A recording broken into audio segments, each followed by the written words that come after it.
अस्सलाम वालेकुम, मैं हूँ शाहजेब खानजादा। मुल्की सियासत में आजकल इंसाफ से ज्यादा इंतकाम की बात हो रही है। रूल ऑफ लॉ और उसूलों पर हिसाब बराबर करने की कोशिश की जा रही है। इत्तेहादी हुकूमत तहरीक इंसाफ को धमकियां दे रही है। तहरीक इंसाफ वफाकी हुकूमत पर इंतकामी कार्रवाइयों का इल्जाम लगा रही है, लेकिन जवाब में खुद भी पंजाब की सूबाई इंतजामिया को नून लीग के खिलाफ इस्तेमाल करने की धमकी दे रही है। सियासत में मुसलसल धमकियों और नफरत अंगेज जबान का इस्तेमाल हो रहा है। मजीद मुकदमात की और गिरफ्तारियों की बात हो रही है। तहरीक इंसाफ के रहनुमा और इमरान खान के सेक्रेटरी शहबाज गिल पुलिस की हिरासत में है। पुलिस को शहबाज गिल के ट्विटर हैंडल वाले फोन की तलाश है। पुलिस हुकाम के मुताबिक गिरफ्तारी के वक्त शहबाज गिल से बरामद होने वाला फोन डमी था। शहबाज गिल का अपना फोन उनका ड्राइवर ले गया है और उस फोन से मुसलसल रही है। पता लगा रहे हैं कि ट्विटर हैंडल वाला फोन किसके पास है। पुलिस जराये का कहना है कि शहबाज गिल की निशानदही पर मोबाइल फोन बरामदगी के लिए ड्राइवर के घर पुलिस गई थी। ड्राइवर के अहले खाना ने मुजाहिमत की, जिस पर अहले खाना के खिलाफ थाना अपारा में मुकदमा दर्ज किया गया। पुलिस ने शहबाज गिल के ड्राइवर की अहलिया और अहलिया के भाई को गिरफ्तार कर लिया है, जिनकी जमानत के लिए भी अदालत में दरख्वास्त दायर कर दी गई है। ड्राइवर के घर पर छापा मारकर उनकी अहलिया को गिरफ्तार करने पर इस्लामाबाद पुलिस और वफाकी हुकूमत शदीद तनकीद की जद में है और बिल्कुल दुरुस्त तनकीद की जद में है। पुलिस इस बात का कोई तसल्ली बख्श जवाब नहीं दे पाई है कि ड्राइवर की बीवी को गिरफ्तार करने की क्या जरूरत थी। जब ड्राइवर घर पर नहीं था तो एक 12 माह की बच्ची और उसकी मां ने पुलिस के साथ क्या जाती कर ली होगी। पुलिस कब इन हथकंडों से आगे बढ़ेगी कि अगर मुलजिम नहीं मिला तो घर वालों को उठा लो ताकि मुलजिम खुद गिरफ्तारी देने पर मजबूर हो जाए। पुलिस ने जब शहबाज गिल के ड्राइवर की अहलिया को गिरफ्तार किया तो उनकी 12 माह की बच्ची को मां से अलग कर दिया गया, जिसे अदालत के हुक्म पर आज मां से मिलवाया गया। और क्योंकि मां को जमानत नहीं मिली तो 12 माह की बच्ची आज भी मां के बगैर रात गुजारेगी। इत्तेहादी हुकूमत बताए कि यह कैसे कानून के मुताबिक है और इंतकाम नहीं है। और फिर वफाकी हुकूमत मजीद गिरफ्तारियों का भी इंदिया दे रही है और दूसरी जानिब पंजाब हुकूमत नून लीगी रहनुमाओं के खिलाफ कार्रवाई की तैयारियां कर रही है। जराये के मुताबिक आज इमरान खान ने वीडियो लिंक के जरिए एक पार्टी इजलास की सदारत की, जिसमें नून लीगी रहनुमाओं और कारकुनों के खिलाफ दर्ज मुकदमात पर कार्रवाई तेज करने पर गौर किया गया। जराये के मुताबिक इजलास में फैसला किया गया कि मॉडल टाउन सानहे के मुजरिमों को कैफरे किरदार तक पहुंचाने के लिए प्रोसिक्यूशन तेजी से काम करेगा। इजलास में नून लीगी रहनुमाओं की जमानतें खारिज करने के लिए इकदाम करने पर भी मुशावरत की गई। वजीर दाखिला पंजाब हाशिम डोगर का बयान सामने आया है कि जिसने भी मई में आइन और कानून तोड़ा है उसको नहीं छोड़ा जाएगा। तहरीक इंसाफ के कारकुनों पर मजालिम ढाने वाले नून लीग के तमाम लीडर्स इस्लामाबाद में बैठे हैं। नून लीग के सारे लीडर्स पंजाब से भागे हुए हैं। अगर मैं कारकुनों के साथ ज्यादती का इजाला ना कर सका तो और छोड़ दूंगा। 25 मई के वाकये में मुलविस पुलिस अफसरान की कार्रवाई शुरू करते हुए 12 SHOs को मुअत्तल करके इंक्वायरी का आगाज कर दिया गया है। पार्लियामेंट लॉजेस में छुपे लोगों का करेंगे। नून लीग के जिन रहनुमाओं के खिलाफ थानों में दरख्वास्तें आई उनके खिलाफ कानून अपना रास्ता बनाएगा। नवाज शरीफ और ख्वाजा आसिफ के इदारों के खिलाफ बयानात सबके सामने हैं। इदारों की जानिब से कहा गया तो नवाज शरीफ, ख्वाजा आसिफ और दीगर के खिलाफ पुलिस कार्रवाई करेगी। जवाब में वजीर आलम के मामले खुसूसी अता तारर ने कहा कि मेरा जहां दिल करेगा पंजाब के शहर में जाऊंगा। वजीर दाखिला पंजाब मुझे उंगली भी लगाकर दिखाए। इसके अलावा तहरीक इंसाफ के रहनुमा फवाद चौधरी ने आज कहा कि हम पर जबर करके कहा जाता है कि इस हुकूमत को तस्लीम करो। ये बेतुकी बात है कि इमरान खान जीत जाएगा इसलिए इलेक्शन ही नहीं कराते। हम पे दबाव से, जोर से, जबर से कहा जाता है कि नहीं इनकी हुकूमत को तस्लीम करो। इनकी हुकूमतें तस्लीम नहीं की जा सकती। इनकी हुकूमतें इसलिए तस्लीम नहीं की जा सकती कि पाकिस्तान के अवाम ने ये हुकूमतें नहीं बनाई हैं और पाकिस्तान में हुकूमत सिर्फ वही तस्लीम की जाएगी जो पाकिस्तान के अवाम जिसकी तश्कील करेंगे। पाकिस्तान में वाहिद हल इलेक्शंस हैं। ये कहना कि हम इलेक्शन इसलिए नहीं करा सकते कि इमरान खान जीत जाएगा तो फिर आप मुल्क में मार्शल लॉ लगा लें। ये कहना कि हम इलेक्शन इसलिए नहीं करा सकते कि इसमें PTI 2/3 मेजोरिटी ले लेगी, फिर आप कोई और सिस्टम ले आए। ये तो कोई बेतुकी बात है कि हमें पता है कि इमरान खान जीत जाएगा इसलिए हम इलेक्शन नहीं करवाना चाहते। इस हवाले से आज फवाद चौधरी से सवाल हुआ कि कौन इस हुकूमत को तस्लीम करने का दबाव डाल रहा है, कौन जबर कर रहा है, तो उन्होंने कहा कि इस तरह के जवाब अक्लमंदों के लिए होते हैं, हर एक के लिए नहीं होते। ये जोर, जबर, दबाव फवाद साहब ये कौन डाल रहा है आप लोगों पे? जाहिर है कि जो हुकूमत कैसे आई है इसमें ये सवाल पूछने वाले होते ही नहीं। ये सवाल इस तरह के जवाब अक्लमंदों के लिए होते हैं, हर एक के लिए होते ही नहीं। तो वो खुद ही देख लेंगे कि कौन दबाव डाल रहा है, कैसे डाल रहा है। सारी सूरत पर बात करेंगे। नून लीग के सीनियर रहनुमा साबिक वजीर आजम शाहिद खान अब्बासी साहब हमारे साथ मौजूद हैं। भाई साहब बहुत शुक्रिया हमें शो में ज्वाइन करने के लिए। भाई साहब बहुत ही तरीके से, जिस तरीके से आप लोग तो बराह रास्त कहते थे कि इमरान खान साहब जो हैं वो एस्टैब्लिशमेंट के सिलेक्टेड हैं, वो बड़े तरीके से बयानियां बना रहे हैं कि आप लोग जबर करवा रहे हैं उनके ऊपर कि हुकूमत को तस्लीम किया जाए, हम इस हुकूमत को तस्लीम नहीं करेंगे। वो बड़ा तरीके से आपके खिलाफ बयानियां बना रहे हैं कि आप लोग भी जो है वो एस्टैब्लिशमेंट के सिलेक्टेड हैं और आपको नहीं तस्लीम किया जाएगा, आप लोग कितना भी जबर करा लें। जी, झूठ बोलना आसान काम है और पीटीआई इमरान खान तो पिछले 4 नहीं बल्कि जब से जमात बनी है इसी बात पर गुजारा कर रहे हैं। हमें न इमरान खान का सर्टिफिकेट चाहिए, ना ज़रूरत है, ना हमें किसी और की ज़रूरत है।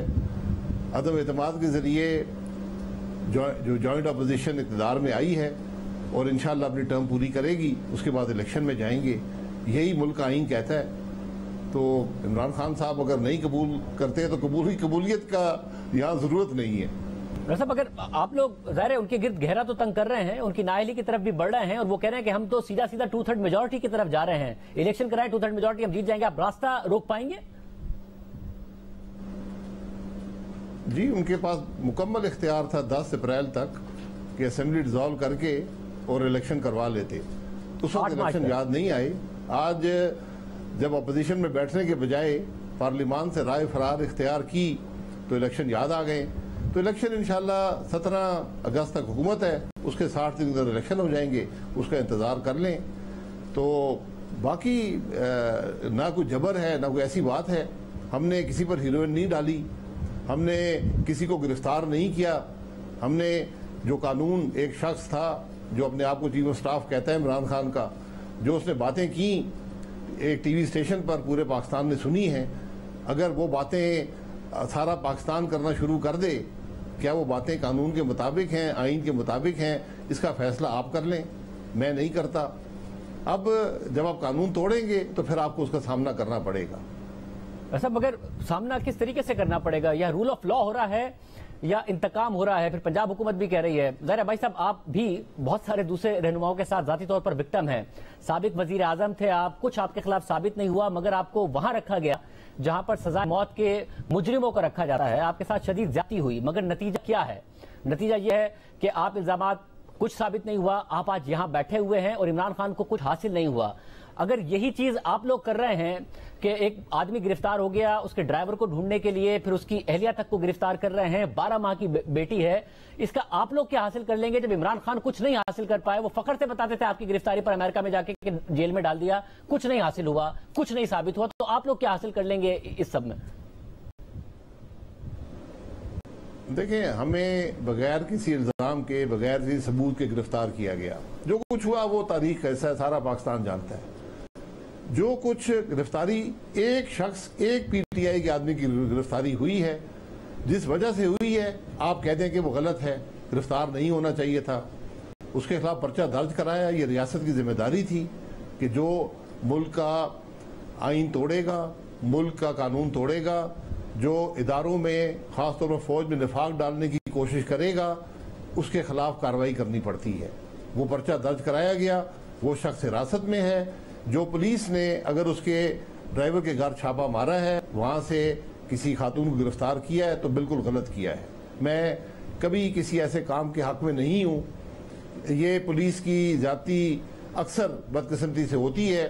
कम से कम मैं तवक्को करता हूँ कि राना सनाउल्लाह साहब इस बात पर फौरी नोटिस लेंगे और जो खातून को गिरफ्तार किया गया है, जो भी वहाँ वाक़या हुआ, मुझे उसके लिए नहीं है कि किसी ने मुज़ाहमत की या नहीं की, लेकिन अगर मुज़ाहमत हुई भी है तो बेल देकर इस मामले को खारिज करना चाहिए। ख़वातीन के ख़िलाफ़ मैं किसी भी कार्रवाई का हिस्सा नहीं बन सकता। ये इंतकामी कार्रवाई नहीं है, ये मुकामी तौर पर जो कुछ हुआ उस वाक़े का नतीजा हो सकता है, लेकिन मैं इसकी तायीन नहीं कर सकता। लेकिन जहाँ तक किसी के खिलाफ इंतकाम की बात है, ना कभी इंतकाम की बात आज तक हमारे किसी इजलास में हुई है, ना काबीना ने कभी डिस्कशन की है कि फलाने के खिलाफ पर्चा बनाया जाए या किसी को ईसीएल पर डाला जाए। जो इमरान खान साहब 4-4 घंटे बहस करते थे कि किसके खिलाफ पर्चे बनाने हैं, किसको गिरफ्तार करना है, किसको ईसीएल पर डालना है, आज वो काम नहीं है। आज कोशिश ये है कि मुल्क की मईशत को संभाला दिया जाए, मुल्क के हालात को बेहतर किया जाए। साहब, अगर जो इमरान खान किया करते थे, आपने उसका हाल भी देखा کہ پھر ملک کی معیشت پر توجہ نہیں رہی, پھر بار بار وزراء ہی بدلے جاتے تھے, وزراء خزانہ ہی بدلے جاتے تھے. اگر آپ کا فوکس بھی یہ ہو گیا, اور ظاہر ہے وہ پنجاب میں کہہ رہے ہیں کہ آپ اگر انہیں مرکز یہ حکومت پلان کر رہی ہوگی کہ انہیں کیسے رگڑا دینا ہے, اور وہ پلان کر رہے ہوں گے پنجاب میں کہ آپ کو کیسے رگڑا دینا ہے, تو اصل میں تو رگڑا ملک کو ہی لگے گا. آپ دونوں انتقام لیتے رہے ایک دوسرے کے ساتھ. تو آپ جیسے جو سنجیدہ اور سینئر سیاستدان ہیں انہیں نہیں یہ بات کرنی چاہیے کہ گرفتاریاں اور ان معاملات سے میں آگے بڑھ کر ڈیلیور کرنا چاہیے, اسی پر فوکس کرنا چاہیے, ورنہ بھگتے گا ملک. دیکھیں, آپ کی بات بالکل درست ہے کہ جب سیاستدان انتقام لینا شروع کر دیں, سیاست کو ذاتی مقاصد کے لیے استعمال کرنا شروع کر دیں, ایک دوسرے کو گالیاں دینا شروع کر دیں, تو نقصان ملک کا ہی ہوتا ہے. اور اس کی مثال آپ کے پچھلے 4 سال کی ہے کہ عمران خان نے سوائے دھمکیوں کے اور گالیوں کے اور پارلیمان میں آ کر ہر قسم کی غلیظ بات کرنے کے علاوہ کچھ نہیں کیا, اور اس کا اثر آج پورا ملک اس کے اثرات برداشت کر رہا ہے. ہماری حکومت میں کسی ایسی بات کی آج تک کم از کم میں نے کوئی ڈسکشن نہیں دیکھی کہ کسی کو گرفتار کرنا ہے یا کسی کے خلاف پرچے بنانے ہیں یا کسی کو اندر کرنا ہے یا انتقام لینا ہے, اور نہ ہی اس کی گنجائش ہے. آج جو ملک کے حالات ہیں, ہمارا کام یہ ہے کہ ان کو درست کریں. تو میں بالکل اس بات کی مکمل نفی کرنا چاہتا ہوں, اس کی تردید کرنا چاہتا ہوں کہ اگر کوئی یہ تاثر ہے کہ ہماری حکومت کسی کے خلاف کوئی انتقامی کارروائی کر رہی ہے, تو یہ تاثر بالکل غلط ہے. ایسی کوئی ڈسکشن وزیراعظم کے لیول پر یا کابینہ کے لیول پر یا کسی اور لیول پر نہیں ہوئی. لیکن میں پھر گزارش کروں گا کہ اگر آپ ملک کے قانون کو ایک ردی کا کاغذ سمجھیں گے تو پھر قانون کو حرکت میں آنا پڑتا ہے. مجھے یہ بتائے گا بھائی صاحب, اب ظاہر ان کا کانفیڈنس ہے کہ ہم 2/3 میجورٹی لے لیں گے, آپ کا کانفیڈنس ہے کہ توشہ خانہ کیس میں خاص طور پر اور پھر غلط سرٹیفکیٹس فنڈنگ کیس میں دینے پر عمران خان صاحب نااہل ہوں گے ہی ہوں گے, کیونکہ جو نواز شریف کے کیس سے ایک تنخواہ نہ لینے پر جو پریسیڈنٹ سیٹ ہوا ہے اس کے تحت تو وہ ویسے بھی نہیں بچ سکتے, انہوں نے جو لیا وہ ڈکلیئر نہیں کیا عمران خان صاحب نے. مگر صاحب جو کچھ نواز شریف صاحب کے ساتھ ہوا اس کے باوجود بھی کیا کچھ مینجمنٹ نہیں کرنے کی کوشش کی گئی؟ نواز شریف صاحب کو, مریم نواز صاحبہ کو الیکشن سے پہلے پھر جیل میں بھی ڈالا گیا, اس کے باوجود پنجاب میں عمران خان صاحب جیت نہیں پائے تھے. پھر بعد میں جہانگیر ترین صاحب کا جہاز بھی اڑا لوگوں کو شامل کرانے کے لیے, پھر اتحادی بھی ادھر ادھر سے جمع ہوئے, پھر عمران خان صاحب کی حکومت بنائی گئی تھی, RTS بھی بیٹھا. آپ کو لگتا ہے کہ خان صاحب ڈسکوالیفائی بھی ہو جائیں تو آپ لوگ جیت جائیں گے, جب 2018 میں وہ نہیں جیت پائے تھے نواز شریف صاحب کو ریس سے باہر کر کے؟ دیکھیں, ہماری جیت کسی کی ڈسکوالیفیکیشن میں منحصر نہیں ہے. ہماری جیت ملک کے مسائل کو حل کر کر عوام کے پاس جانے پر منحصر ہے. عمران خان صاحب کو جتانے کے لیے حربے کیے گئے وہ آپ سب کے سامنے ہیں کہ ملک کے وزیر اعظم کو اس بات پر نااہل قرار دیا گیا اور تاحیات نااہل قرار دیا گیا کہ اس نے اس عمل سے 9 سال پہلے ویزا لینے کے لیے جو اپنے بیٹے کی کمپنی سے پیسے حاصل کرنے سے ایز اے ڈائریکٹر وہ نہیں کیے, تو اس بنیاد پر آپ نے حکومت توڑ دی, آپ نے تاحیات نااہل کر دیا. تو عمران خان تو 150 ارب تو سامنے آ چکا ہے, 150 کروڑ کہ اس نے جو غیر قانونی طور پر بیرون ملک اشخاص سے اور کمپنیوں سے پیسے لے کر پاکستان میں سیاست کی ہے. تو میرا خیال ہے کہ اگر آپ ان 2 جرم کو دیکھیں تو عمران خان صاحب کا جرم تو کئی ہزار گنا زیادہ آپ کو نظر آئے گا. میں کسی کی نااہلی کے حق میں نہیں ہوں, لیکن جب میں یہ دیکھتا ہوں کہ ملک کا سپریم کورٹ جو ہے خود عدالت بن کے اور اس ملک کے وزیر اعظم کو ایک ڈائریکٹر فیس نہ لینے پر نااہل کر سکتا ہے, تو پھر عمران خان جس نے ملک کے الیکشن کے قانون کی دھجیاں کھیلی, ملک کے باہر غیر ملکی لوگوں سے پیسے حاصل کیے, غیر ملکی کارپوریشن سے پیسے حاصل کیے, ان کا ریکارڈ آپ کے پاس ہے, اس پر اس کے سگنیچر موجود ہیں جو ایفیڈیوٹ جمع کرائے, جو جھوٹے ایفیڈیوٹ تھے. تو پھر قانون تو برابر ہونا چاہیے سب کے لیے, تو اس کے فیصلے ہم سب کو اب کرنے پڑیں گے. لیکن ہماری سیاست جو ہے وہ عوام کی خدمت کی سیاست اور شرافت کی سیاست ہے. ہم نے کسی اور کی سیاست کا جواب پتھر سے نہیں دیں گے. ہم انشاءاللہ ملک کے قانون کے مطابق اور ملک کے مسائل کو حل کر کے اس کا جواب دیں گے. مگر بھائی صاحب اس وقت جو صورتحال ہے اس میں ظاہر ایک بات اب واضح نظر آ رہی ہے کہ 24 تاریخ کو اگر IMF کا پروگرام بحال ہو جاتا ہے, اس سے پہلے بھی پاکستان کے جو بانڈز کی ییلڈ ہیں وہ امپروو کر رہی ہیں, جو ڈیفالٹ کرنے کے خطرات تھے وہ ٹل گئے ہیں, روپیہ امپروو کر رہا ہے, اسٹاک مارکیٹ امپروو کر رہی ہے. آپ کے خیال میں آپ کے لیے بھی یہ بہتر ٹائم نہیں, کیونکہ اب آپ جتنا ٹائم گزارتے جائیں گے مہنگائی تو اپنی جگہ پر بلند سطح پر رہنی ہے جس کا بوجھ عوام پر پڑنا ہے. سردیوں میں آپ سے گیس نہیں LNG ارینج ہونی ہے جتنی مہنگی اس وقت LNG ہے, ابھی بجلی کا شارٹ فال ہے, تو آپ ان پاپولر ہوتے جائیں گے. تو یہ ہائی ٹائم نہیں ہے آپ کے لیے کہ اگر ڈیفالٹ کا خطرہ ٹل گیا ہے تو آپ کو الیکشن میں جانا چاہیے؟ नहीं, अगर आप बता दें कि क्या इलेक्शन से मईशत बेहतर हो जाएगी, क्या इलेक्शन से गैस आ जाएगी, क्या इलेक्शन से मुल्क के मामलात हल हो जाएंगे। आज तो जरूरत है आपको स्टेबिलिटी की। जिस नाजुक हालात में आप हैं, जब हमने हुकूमत ली मैं उसके हक में नहीं था, लेकिन मैंने जो हालात देखे हैं मुल्क के, आप यकीन करें कि मैं तो समझता हूँ कि ये एक मौजज़ा है कि इमरान खान से इस मुल्क की जान छुटी है और एक हुकूमत आई है जो आज काम कर रही है, जिसने मुल्क को स्टेबिलिटी दे रही है और इंशाल्लाह मजीद देगी, हालात को बेहतर करेगी और अपनी टर्म मुकम्मल करेगी और इंशाल्लाह इलेक्शन में जाएगी अपनी परफॉर्मेंस की बुनियाद पर। तो हमने अपनी सियासत को तरजीह नहीं दी, हमने मुल्क के मामलात को, मुल्क के मफाद को तरजीह दी है। इसकी सियासी कीमत अगर अदा करनी पड़े तो अदा करने को तैयार हैं। यही सियासत होती है। सियासत इक़्तिदार का नाम नहीं है, सियासत जो है वो मुल्क के मफाद का नाम है। साहब, अगर जो स्टेबिलिटी जिसकी आप बात कर रहे हैं कि उसको तरजीह दी, तो वो तो IMF प्रोग्राम की बहाली के साथ आ जाएगी, मगर आपकी भी क्या नजर नवंबर पे है कि जो एक नवंबर की तैनाती है वो एक तो मुल्क में इतनी अहम हो गई है, हर 3 महीने बाद वो एक ज्यादा बड़ा इशू बन जाता है, बजाय इसके कि मुंतखब हुकूमत, आप लोग भी उसकी वजह से अब इक़्तिदार में रहना चाहते हैं कि वो हमने करनी है। नवंबर 2022 है, ये हर 3 साल बाद आर्मी चीफ की अपॉइंटमेंट आती है। मैं इस बात को ज्यादा अहमियत नहीं देता, मैं मुल्की मामलात को अहमियत देता हूँ, मुल्क की मईशत को देता हूँ, मुल्क के हालात को देता हूँ। अगर आपने संभाला दिया है बहुत मुश्किल फैसले कर अवाम पर बोझ डालकर, अवाम ने कबूल किया। ये 4 साल की कोताही और गफलत और करप्शन जो है ये 4 महीनों में दूर नहीं होती। हमने मुकम्मल तौर पर स्टेबिलिटी देने की कोशिश करनी है और इंशाल्लाह ये होगा। और जब आप इलेक्शन में जाएंगे उस वक्त अवाम खुद फैसला कर लें कि उनको इमरान खान के 4 साल चाहिए या उनको पाकिस्तान मुस्लिम लीग नून का 1 साल चाहिए, ये फैसला उनका होगा। साहब, अगर खान साहब भरपूर कैंपेन कर रहे होंगे, वो तो ये कह रहे हैं कि हम तो फिर मुल्क भी बंद कर सकते हैं, मगर हम पुरअमन तरीके से इलेक्शन की डिमांड कर रहे हैं, ट्रांसपेरेंट इलेक्शन की, और ज़ाहिर इलेक्शन कमीशन भी जाए, वो तो आपके इख्तियार में नहीं है, मगर आपको स्टेबिलिटी मिल पाएगी जब इमरान खान साहब सड़कों पर होंगे, गर्मियां जा रही हैं, एक ऐसा मौसम आ रहा है जिसमें जलसे वो कर रहे होंगे, 25 सितंबर को इंतखाबात लड़ रहे होंगे। जी बिल्कुल, वो करें जो उन्होंने करना है। कल कोई भी हुकूमत बनेगी तो कोई शख्स भी धरना करके तो हुकूमत ले लेगा। ये कोई वो जहालत का दौर नहीं है कि जो पहले पहुंच गया वो इक़्तिदार पे आ जाएगा। अवाम के वोट से हम आए हैं, मैंडेट हमारे पास है, हमने काम करना है, मुल्क के मफाद के लिए काम करना है। बाकी इमरान खान साहब ने अपनी सियासत करनी है, वो करें। इमरान खान साहब ये बता दें कि उन्होंने 4 साल में इस मुल्क के लिए क्या किया है। सैकड़ों तकरीरें इमरान खान साहब कर चुके हैं, आज तक ये नहीं बता सके कि मैंने इस मुल्क के लिए कोई काम किया हो, या उनका कोई आदमी बता दे कि मुल्क के लिए कोई काम किया हो। गाली देना बड़ा आसान है, झूठ बोलना बड़ा आसान है, किसी की हद तक करना बड़ा आसान है, हर इदारे को बदनाम करने की कोशिश करना बड़ा आसान है, मुल्क में निफाक डालना बड़ा आसान है, लेकिन मुल्क के मामलात को हल करना ही लीडर का काम होता है, यही सियासत होती है। तो हमारी तो यही सियासत है कि हमने मुल्क के मसाइल को हल करना है। इमरान खान साहब को उनकी सियासत मुबारक हो।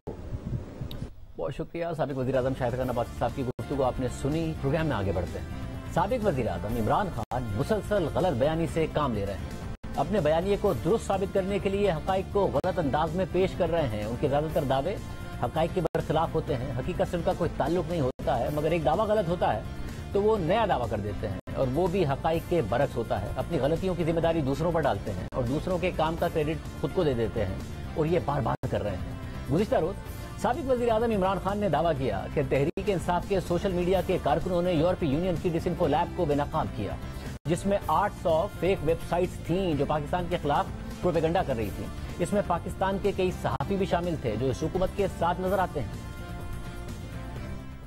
आपको पता नहीं इस चीज का इल्म है या नहीं, या याद हो या ना हो, हमारे सोशल मीडिया के जुनूनी नौजवानों ने एक चीज, एक बेनकाब किया जिसको कहते थे यूरोपियन यूनियन की डिसइंफॉर्मेशन लैब। ये क्या थी? इसमें तकरीबन 800 फेक साइट्स थी, और ये फेक साइट्स क्या कर रही थी? ये मुसलसल पाकिस्तान के खिलाफ प्रोपेगेंडा कर रही थी, जिसमें कई पाकिस्तान के सहाफी भी शामिल थे, कई वो लोग शामिल थे जो आज इस इंपोर्टेड हुकूमत के साथ अब नजर आते हैं। 2 लोगों को अटैक कर रहे थे, एक इमरान खान को और एक पाकिस्तानी फौज को, और तकलीफ ये थी कि ये साथ चल रहे हैं। इमरान खान का ये दावा मुकम्मल तौर पर गलत बयानी पर मबनी है। पाकिस्तान के खिलाफ भारत की तरफ से झूठी खबरों और प्रोपेगेंडा का मामला तहरीक इंसाफ के सोशल मीडिया के कारकुन नहीं, बल्कि सबसे पहले जियो न्यूज़ 2016 और 2017 में सामने लाया था। हमने अपने प्रोग्राम में ये मामला उठाया और जियो न्यूज़ के साथ ही मुर्तज़ा अली शाह तफसीलात सामने लेकर आए। उस वक्त इमरान खान की हुकूमत भी नहीं थी।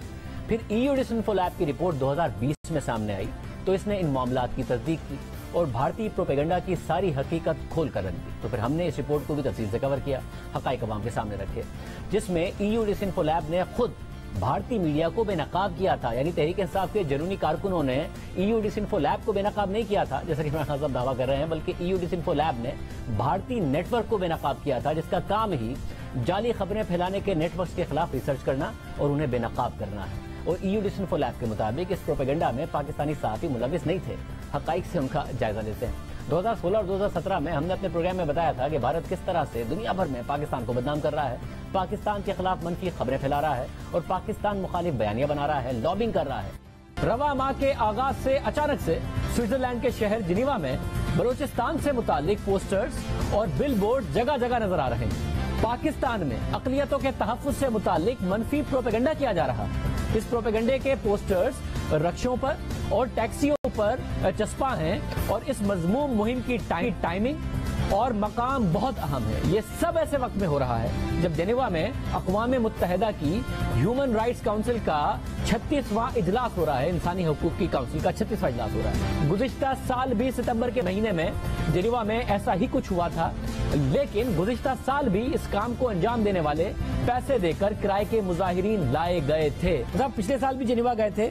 पिछले साल की निस्बत इस साल जो कैंपेन है वो क्या मुख्तलिफ है, ज्यादा बड़ी है, क्या फर्क है? ये बहुत बड़ी कैंपेन है। इसकी अगर आप कॉस्ट का अंदाजा लगाएं तो ये तकरीबन 2.5 से 3 मिलियन फ्रैंक्स तक की इसकी कॉस्ट बनती है। जो बलोचिस्तान हाउस नामी तंजीम है उसने पोस्टर्स लगा रखे हैं जो पाकिस्तान का जो उसकी जो जोग्राफिया जो वहदत है उसके खिलाफ जिन पर नारे दर्ज हैं। इस तरह की कैंपेन कम से कम 10 साल से मैं जेनेवा कवर कर रहा हूँ। मैंने इतनी बड़ी कैंपेन इस लेवल पर नहीं देखी और ये बहुत मुनज़्ज़म अंदाज में चलाई जा रही है। ये पूरी नई वेबसाइट सेटअप की गई है, नई तंजीमें सामने आई है। ये पूरा एक नया जो स्ट्रक्चर है वो सामने आया है। इसके पीछे जो मुख्तलिफ फ्रंट्स हैं, जो लोग इस वक्त इसको फ्रंट कर रहे हैं, उसमें आपको सारे लोग मकामी नजर आ रहे हैं जो मुख्तलिफ यूरोपियन ममालिक के हैं, जो वाइट हैं वो हैं। लेकिन वो उन सब से जब बात करते हैं तो वो ये कहते हैं कि उनको पैसे दिए गए हैं और वो हायर्ड है और ये काम किसी के लिए भी कर सकते हैं। उनके लिए तो ये एक डे जॉब है, वो ये काम पाकिस्तान के लिए भी कर सकते हैं। और फिर दिसंबर 2020 में इस पूरे नेटवर्क को यूरोपीय यूनियन ने फेक न्यूज यानी झूठी खबरों के हवाले से काम करने वाले तहकीकाती इदारे EU डिसइंफोलैब ने बेनकाब कर दिया। जो 2019 में जारी होने वाली तहकीकाती रिपोर्ट का तसलसल था। रिपोर्ट के आगाज में बताया गया कि गुज़िश्ता साल हमने 65 ममालिक में 265 जाली मीडिया के नेटवर्क का सुराग लगाया था जो पाकिस्तान के खिलाफ मनफी मवाद तैयार करता था। ये नेटवर्क इन मशकूक किरदारों ने बनाया जो यूरोपीय पार्लियामेंट के जाली मैगजीन EP टुडे के पीछे थे। ये मैगजीन 2006 से ब्रसल्स में फाल था। यह खुद साख्ता मैगजीन यूरोपीय पार्लियामेंट के अरकान और दीगर सियासतदानों के लिए एक ऐसा प्लेटफॉर्म था जहां वो ख्यालात का इजहार कर सकते थे, खासतौर पर ऐसे ख्यालात जो भारत के मुफाद में और पाकिस्तान के खिलाफ हों।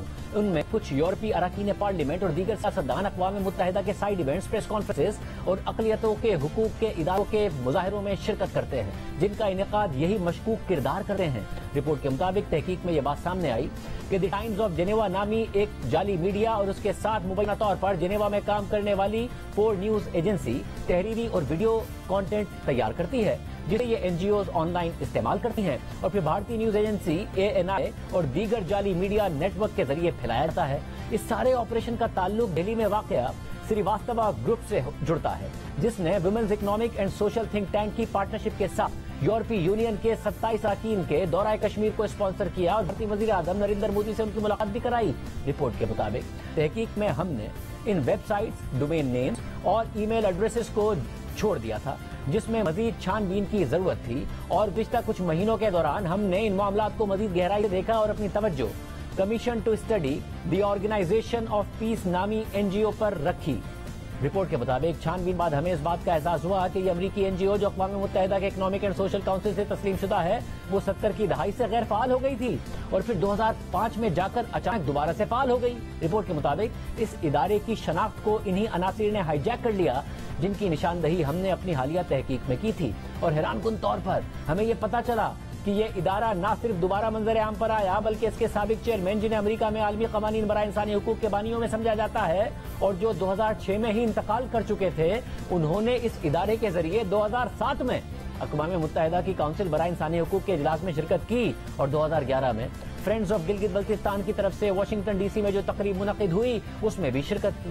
یعنی تحقیق کے مطابق جو معتبر ادارے غیر فعال ہو گئے تھے انہیں دوبارہ فعال کیا گیا اور معروف قانون دان جو ان اداروں سے وابستہ تھے اور انتقال کر گئے تھے انہیں زندہ ظاہر کیا گیا اور پھر یہ دکھایا گیا کہ وہ ان اجلاسوں میں شرکت کر رہے ہیں صرف اس لیے تاکہ اداروں کی ساکھ کو معتبر دکھایا جا سکے اور پھر ان کے ذریعے پروپیگنڈا کر کے اپنے مفادات حاصل کیے جا سکے۔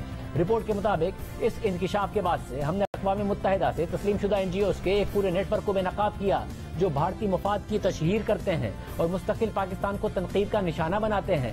NGOs میں 10 ایسی ہیں جن کا براہ راست تعلق سری واستوا گروپ کے ساتھ پایا گیا۔ رپورٹ کے مطابق اقوام متحدہ سے تسلیم شدہ یہ NGOs ان غیر تسلیم شدہ تھنک ٹینکس اور NGOs برائے اقلیتی حقوق کے ساتھ ہم آہنگی کے ساتھ کام کرتی ہیں جو برسلز اور جنیوا میں آپریٹ کرتی ہیں، جس میں سے European organization for Pakistani minorities, Balochistan house اور ساؤتھ ایشیا ڈیموکریٹک فورم شامل ہیں، جنہیں براہ راست مگر مبہم انداز میں سری واستوا گروپ کی طرف سے تشکیل دیا گیا ہے۔ رپورٹ کے مطابق جنیوا کے اندر ان تھنک ٹینکس اور NGOs کا کام لابنگ کرنا، مظاہرے کرنا اور اقوام متحدہ کے سائیڈ ایونٹس میں پریس کانفرنسز کرنا ہے اور انہیں اقوام متحدہ کے تسلیم شدہ اداروں کی طرف سے اقوام متحدہ میں بار بار فلور دیا گیا ہے۔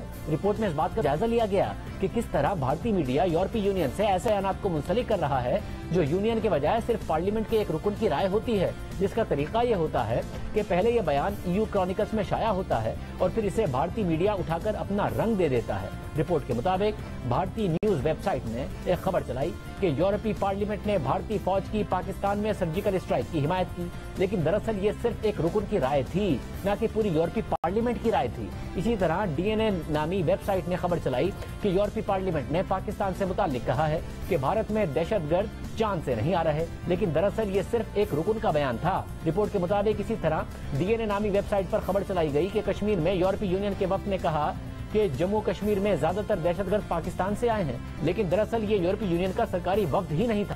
رپورٹ کے مطابق EU کرونیکلز میں جو آرٹیکل شائع ہوتے ہیں انہیں صرف ایک ہی ذریعے سے کوریج ملتی ہے اور وہ ذریعہ انڈین پریس ایجنسی کا ہے جو اکثر ان آرٹیکلز کو آزاد میڈیا EU کرونیکل کے نام سے شائع کرتا ہے اور ان کی ری پیکیجنگ بھی کرتا ہے۔ رپورٹ کے مطابق ANI جو بھارت کی سب سے بڑی نیوز ایجنسیز میں شمار ہوتی ہے، وہ جنیوا میں کام کرنے والے مشکوک NGOs کو بڑے پیمانے پر کوریج دیتی ہے اور ANI کی طرف سے ان چیزوں کی کوریج اور معلومات کو اپنا رنگ دینے سے ہم ایک نتیجے پر پہنچے اور ہمیں بگ نیوز نیٹ ورک اور ورلڈ نیوز نیٹ ورک کا سراغ ملا۔ یہ نیٹ ورک 95 ممالک میں 500 سے زائد جعلی لوکل میڈیا کے ذریعے چین اور پاکستان کے خلاف منفی چیزوں کو ریپروڈیوس کرنے میں مدد کر رہا ہے۔ رپورٹ کے مطابق تحقیق کے دوران یہ چیز بھی محسوس کی گئی کہ جو بھی مواد بنایا جا رہا ہے اس کا پرائمری ٹارگٹ بھارتی شہری ہیں اور کوریج کا دائرہ یورپی پارلیمنٹ کے اراکین، یورپ کے NGOs اور ان میڈیا کے ارد گرد گھومتا ہے جنہیں بامشکل ہی کوئی جانتا ہے۔ رپورٹ کے مطابق بگ نیوز نیٹ ورک ایک خود ساختہ نیوز ایجنسی ہے۔ اس کے پاس 450 سے زائد میڈیا اداروں کی ملکیت ہے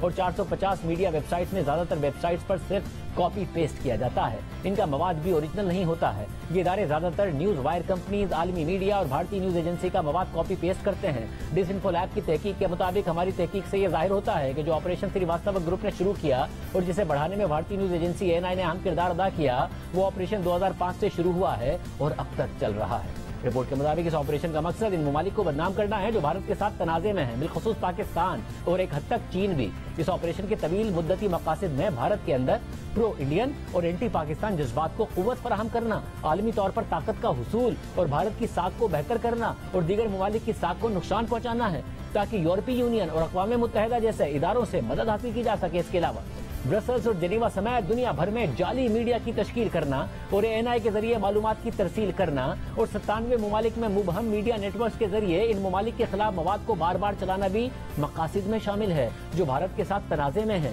بالخصوص پاکستان۔ رپورٹ کے مطابق EP ٹوڈے اور EU کرونیکلز کے پیچھے جو عناصر ہیں انہوں نے 550 سے زائد NGOs کی، تھنک ٹینکس کی، میڈیا کی، مذہبی اداروں کی اور یورپی پارلیمنٹ کے انفارمل گروپس کی ڈومین نیمز رجسٹر کروائی ہیں۔ انڈین کرونیکلز کو آسان الفاظ میں سمجھا جائے تو وہ یوں ہے کہ یورپی اراکین پارلیمنٹ سے لابنگ کروائی جائے، مشکوک تھنک ٹینکس بنائے جائیں، اقوام متحدہ کی غیر فعال NGOs کو دوبارہ فعال کیا جائے، جعلی ویب سائٹ بنائی جائیں اور معاملات اور تنازعات کو الگ رنگ دے کر कवर किया जाए जो भारत के हक में हो और उसके हरीफ के मुखालिफ हों। फिर इस कवरेज को भारत की न्यूज एजेंसी के जरिए कवर किया जाए और फिर जाली लोकल मीडिया वेबसाइट्स इस कवरेज को कॉपी पेस्ट करें और फिर भारतीय न्यूज एजेंसी इस कवरेज को मजीद कवरेज दे। इस तरह झूठ हर जगह फैल जाए। अब ये मामला ना तो तहरीक इंसाफ सामने लाई थी और ना ही पाकिस्तान मुखालिफ इस भारतीय प्रोपेगेंडा में कोई पाकिस्तानी सहाफी शामिल था, मगर इमरान खान ने अपनी पार्टी के सोशल मीडिया कारकुनान को इस सारी रिसर्च का क्रेडिट दे दिया, इस सारे मामले को अपने मुताल्लिक करार दे दिया और एक बार फिर मुकम्मल तौर पर गलत बयानी से काम ले रहे हैं। हम एक बार शामिल करते हैं।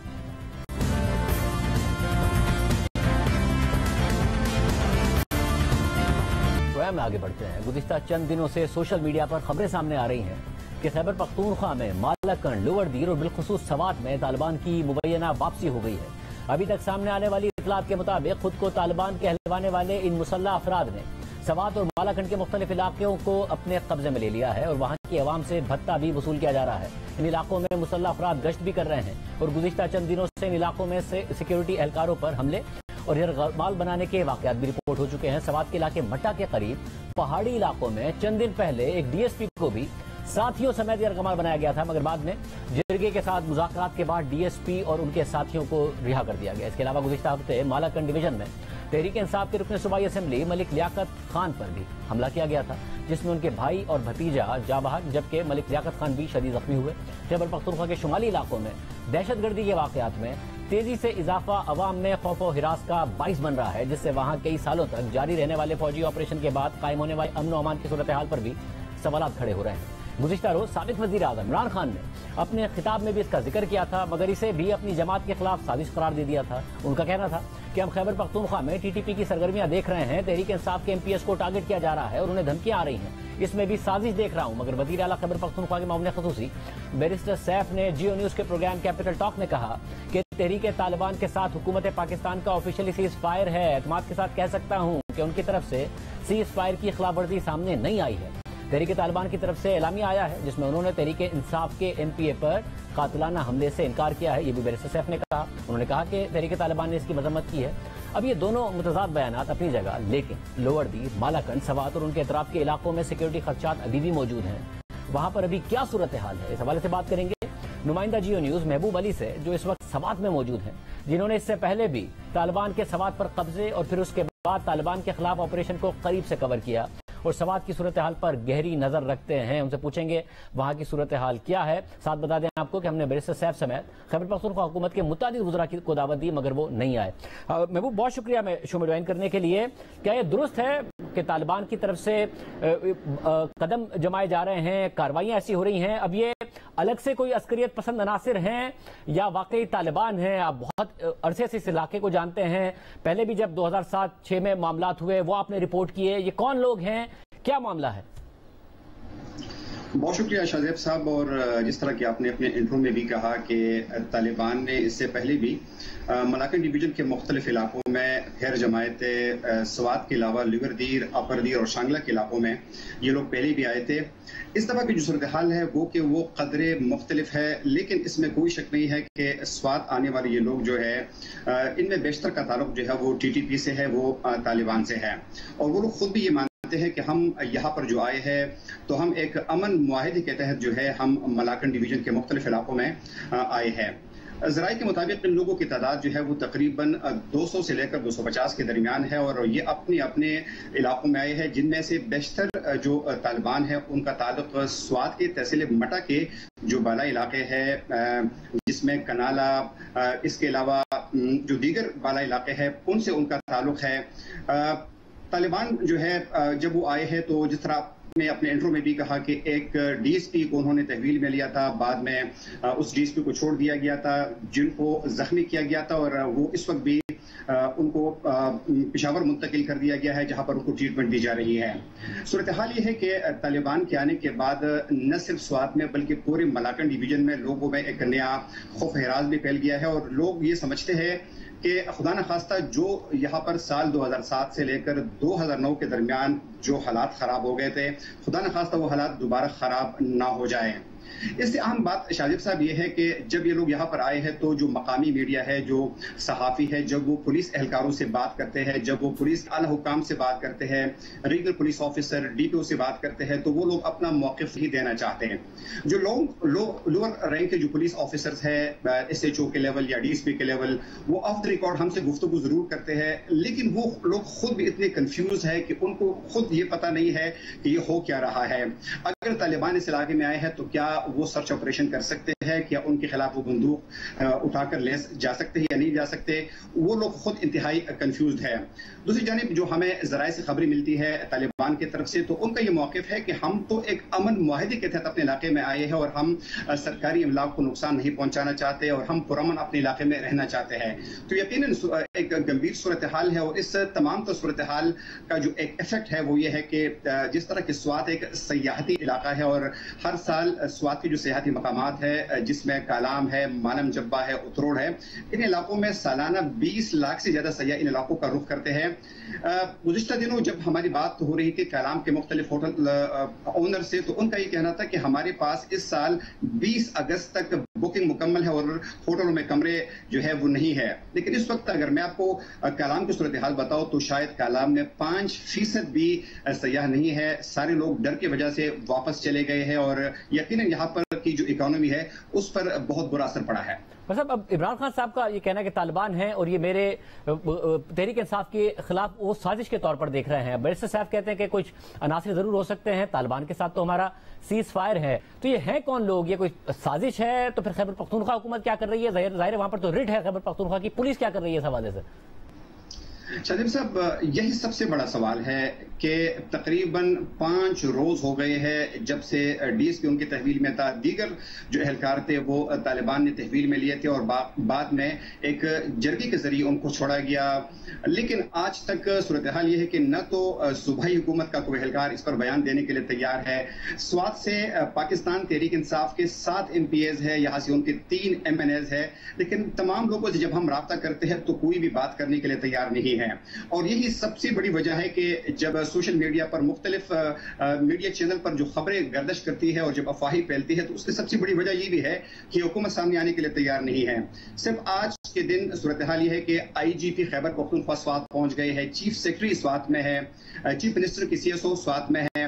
ہم ان تمام لوگوں سے رابطہ کرنے کی آج دن بھر کوشش کرتے رہے ہیں، مطلب فون اٹینڈ کرنا تو بہت دور کی بات ہے، یہ میسج کا جواب دینے کے لیے تیار نہیں ہے۔ ساتھ میں جتنی بھی منتخب لوگ ہیں وہ سب انتہائی ڈرے ہوئے ہیں، اور ہمارے کچھ اطلاعات کے مطابق کچھ جو MPAs ہیں انہوں نے اپنی فیملیز کو اسلام آباد اور پشاور منتقل کر دیا ہے۔ خان صاحب کا کہنا ہے کہ جب عوامی نیشنل پارٹی کو ٹارگٹ کیا جاتا تھا تو ظاہر ہے کہ جو طالبان کے الزامات تھے وہ یہی تھے کہ امریکہ کی جنگ اور یہ سارے معاملات، وہ کہتے ہیں میں تو ہماری جماعت تو امریکی ڈکٹیشن کے خلاف کھڑی ہے، تو ہمیں کیوں ٹارگٹ کریں گے جس کی وجہ سے وہ سازش دیکھ رہے ہیں؟ تو کیا وجہ ہوگی کہ اگر وہ حکومت میں ہے تو انہیں ٹارگٹ کیا جا رہا ہے، اگر ان کا موقف یہ ہے جو کہ خان صاحب بتا رہے ہیں؟ بالکل شاہزیب صاحب آپ کی بات بالکل ٹھیک ہے کہ امریکہ کا موقف ہے، لیکن آپ یہ تو اندازہ کریں کہ عوامی نیشنل پارٹی یا پیپلز پارٹی نے کب امریکہ کی حمایت میں جو ہے وہ بیانات دیے تھے۔ یقیناً اس دور میں شاید وہ لوگ بھی امریکہ کے اتنے ہی خلاف تھے جتنا آج PTI ہے۔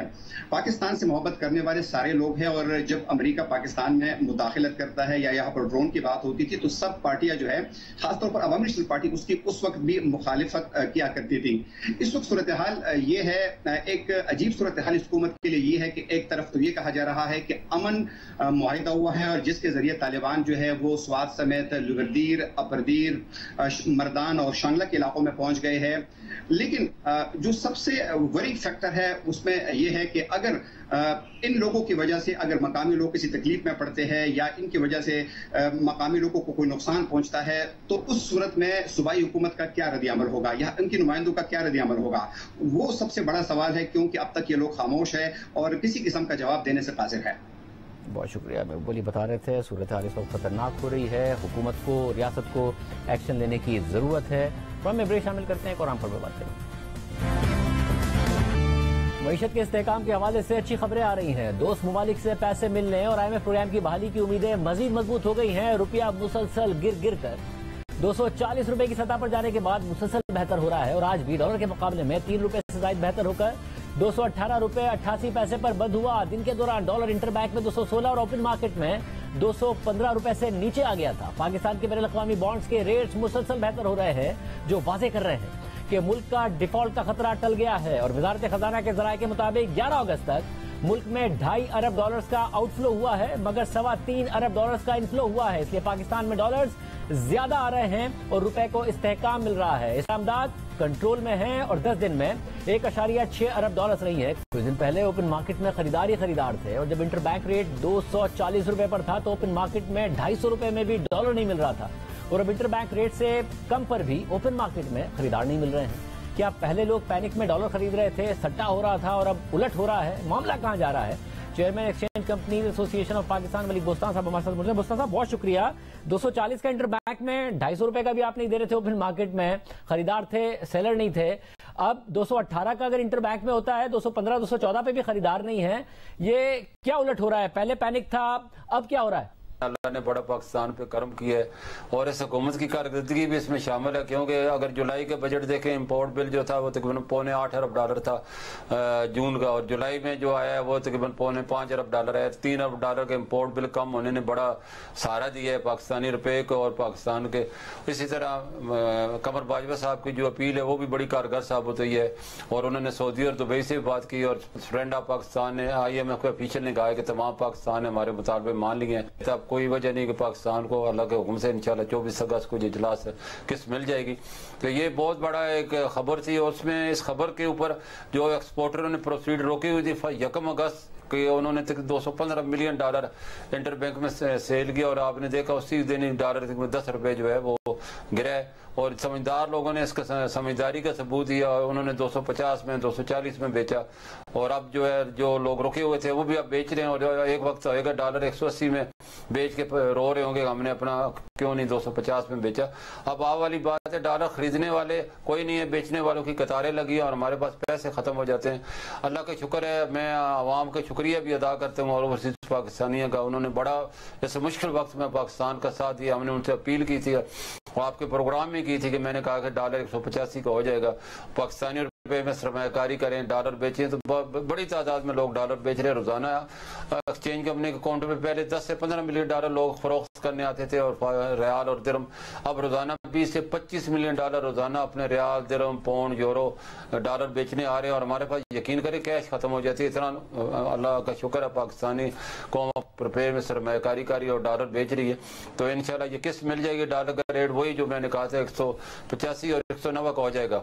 वैसे मगर स्टेट बैंक ने कुछ एक्शन भी लिए ना, यानी सट्टा भी हो रहा था उसका फैक्टर भी खत्म हुआ है। उन्होंने बैंक्स को तनबीह की, कुछ एक्सचेंज कंपनीज को जुर्माना भी किया, एक्शन भी लिया, जिसकी वजह से क्या उसका भी असर पड़ा?